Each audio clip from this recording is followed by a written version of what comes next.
English learners, welcome back to another advanced lesson here at English Pod. My name is Marco. And I'm Erica. And today we're going to be back in the office. That's right. We are listening in as somebody gets a little bit of trouble from their boss for being a bit late on a project. All right, so we're going to be at the office. Somebody misses a deadline. And so, well, how do you handle the situation? What can you do to explain yourself? And what language can you actually use to talk about missed deadlines and late work? All right, so let's see why this person missed the deadline, and let's find out what happens.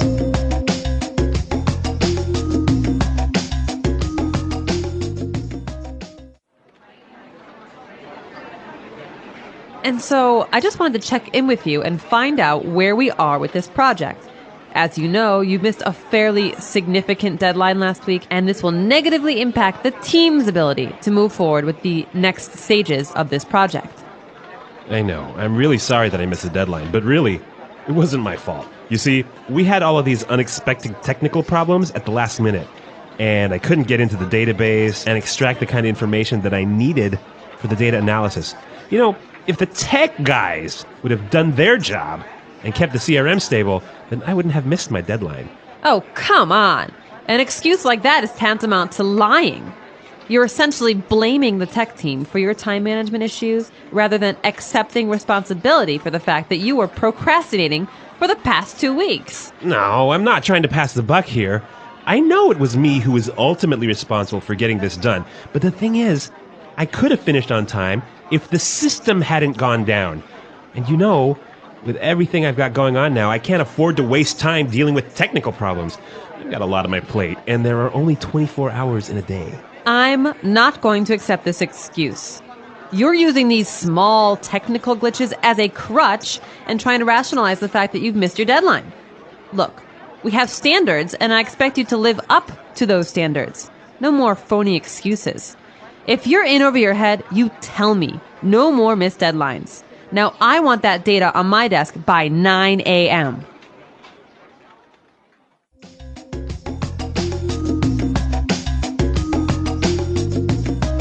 Well, it sounds like this guy isn't really accepting a lot of the responsibility for his missed deadline. Yeah, exactly. Well, apparently he's explaining that it wasn't only his fault, right? Mm-hmm. Yep. So some technical problems, but he used a lot of pretty interesting language, and I think it'll help us to look at that now in language takeaway. Language takeaway.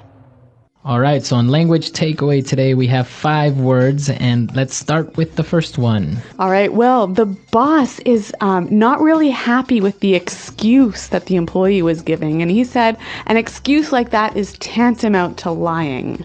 Tantamount. Tantamount to something.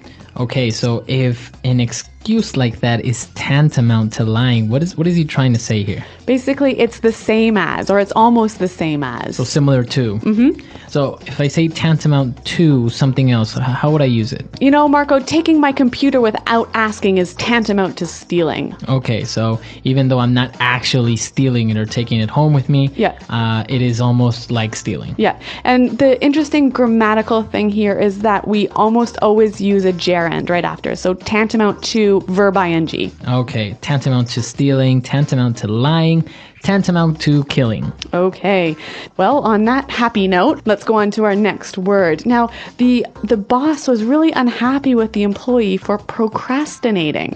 Procrastinating. Procrastinating. So the verb is to procrastinate. Mm-hmm. And when you procrastinate, you say, oh, I'll do it later. I'll do it tomorrow. Okay, so you kind of delay things or you leave it for another day. Yep.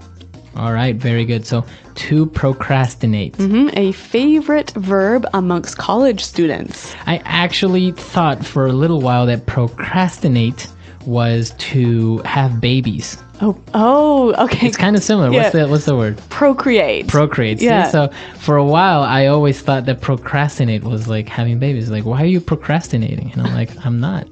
Well, glad you got that straight. So yes, our listeners, procrastinate is not the same as procreate. Okay. I learned that the hard way. Yes.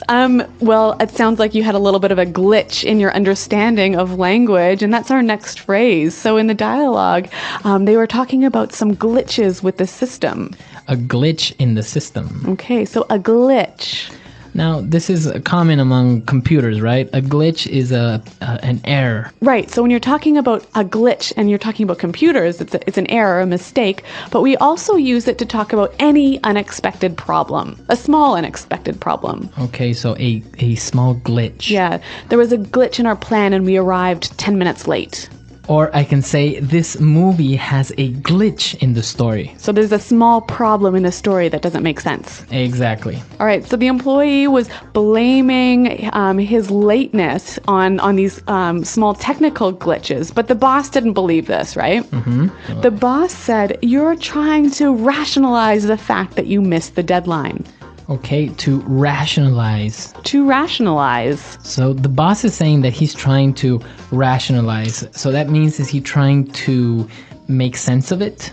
Well, this is an interesting psychological word. And when you rationalize something, you think about it or describe it, like especially some bad behavior, in a way that makes it seem better or proper or more sensible. So you're trying to convince yourself. Yeah, you're telling other people, but you're also telling yourself that it's better. Okay, or that you're right when you're actually wrong. Yes, yeah. Okay, so he was trying to rationalize the fact that he missed the deadline. So he was trying to explain to the boss and also kind of make himself believe that it wasn't really his fault when it was. Mm-hmm. Now, because this is a little bit of a difficult concept to understand, I think we should hear some examples.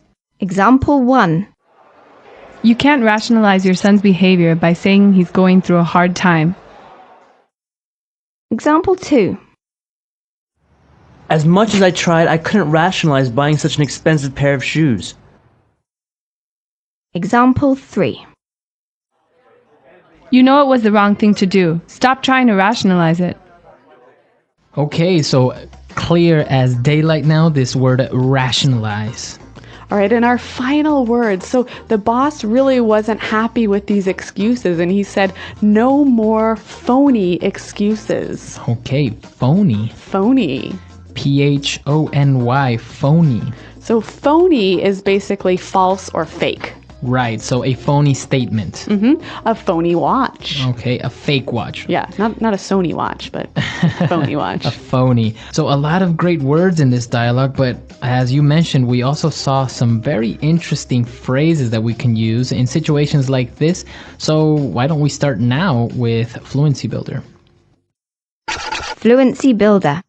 Well, you know, one of the interesting things about English is that we have a lot of ways to make things sound more direct, less direct, harder or softer. And in this dialogue, there are a few examples of how we use softening words to do the opposite, to actually make it a little strong. Okay, so why don't we start with the first paragraph? In the first part of the dialogue, he said you missed a fairly significant deadline. A fairly significant deadline. Now, this word fairly. Kind of, sort of. So it's not very significant, it's kind of significant. Yeah. But in this context, when the person is saying it, it just sounds a little bit softer, but your understanding is... It's a very important deadline. Okay, a very important deadline. So another similar example of this is the boss was saying, "You're essentially blaming the tech team." Okay, you're essentially blaming. So essentially is like basically or pretty much. So it sounds a little softer, but what he's actually really saying is, "You're doing this." Right. So instead of saying you're blaming the tech team, he adds this word essentially to kind of say, well, basically you're saying it's their fault. Yeah. But the context, or you understand that it's actually very direct, and he's saying it's your fault. Yeah, so he's saying you're almost blaming the tech team, but what he means is you're blaming the tech team. Mm-hmm. Now, our third phrase is very interesting because it's kind of like a saying. That's right. So the employee says, "I'm not trying to pass the buck here." I'm not trying to pass the buck here. I'm not trying to pass the buck. Now, what's the buck? $1 bill. $1 bill. So we understand that he's saying I'm not trying to blame somebody else or pass the blame onto someone else. Mm-hmm. But you can think about it like this. Like, imagine he had some fake or phony money, right? And he wants to pass that on to the next person so he doesn't get in trouble. Okay. So I'm not trying to pass the buck. I'm not trying to pass the blame, put the responsibility on someone else. Very good. But you know what? You know what he really means here? What? I am trying to do this. Because he knew, he knew that it was a fake dollar bill. Yeah, right? yeah. Okay. Yeah. Now, the fourth one is interesting as well because it's kind of like a metaphor. He said, the boss said, you're using these small technical glitches as a crutch. So using something as a crutch. Now, the crutch is a... You know when you break your leg, you use those wooden or metal sticks to walk with? Okay, to help you walk. Yeah. So the boss is basically saying you're using these technical glitches as an excuse or as an aid to why you missed the deadline. Yeah, so if you think about it like this, some people might say, okay, if you walk with a crutch, then you won't succeed, right? Because whatever. So this employee is basically saying, yes, I know that I should meet deadlines, but these problems, these glitches are like my crutch that make me not succeed. Okay, so he's trying to just make excuses. So, God, Marco, that was a little bit difficult to understand. Do you think we should give a couple more examples? Yeah, I think some more examples would be very useful, so let's listen to a couple of them now. Example 1. I realized that I was using alcohol as a crutch to get through the day. Example 2. I think Bill's very capable of being successful, but he uses his disability as a crutch. Example 3. Stop using your weight as a crutch. Just because you're a bit fat doesn't mean you can't get a great job. All right, so a lot of great phrases, great words, and well, I think it's time for us to listen to this dialogue for the last time, and then we'll come back and talk about this aspect of meeting deadlines.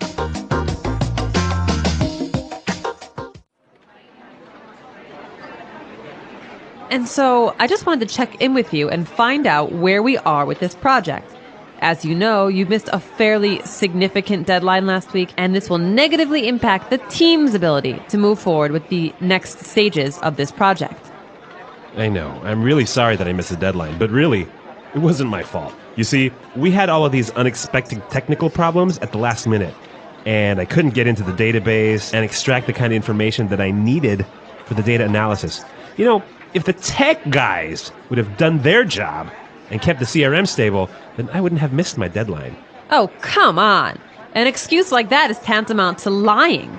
You're essentially blaming the tech team for your time management issues rather than accepting responsibility for the fact that you were procrastinating for the past 2 weeks. No, I'm not trying to pass the buck here. I know it was me who was ultimately responsible for getting this done, but the thing is, I could have finished on time if the system hadn't gone down. And you know, with everything I've got going on now, I can't afford to waste time dealing with technical problems. I've got a lot on my plate, and there are only 24 hours in a day. I'm not going to accept this excuse. You're using these small technical glitches as a crutch and trying to rationalize the fact that you've missed your deadline. Look, we have standards, and I expect you to live up to those standards. No more phony excuses. If you're in over your head, you tell me. No more missed deadlines. Now, I want that data on my desk by 9 a.m.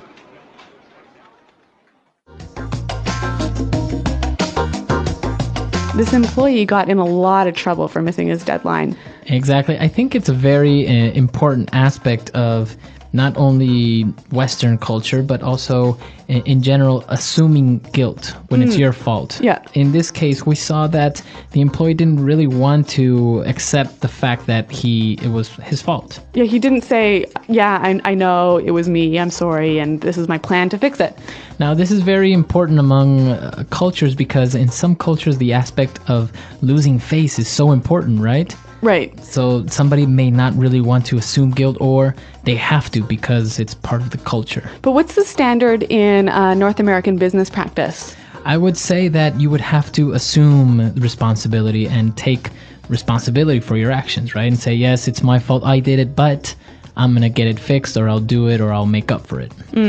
So some good business tips here today in this lesson. Now, remember, if you have any questions about the language or want to tell us a little bit about how you assume responsibility in your culture, visit our website at englishpod.com. Right. We're always there to help you out. And until next time. Thanks for listening, and goodbye. Bye.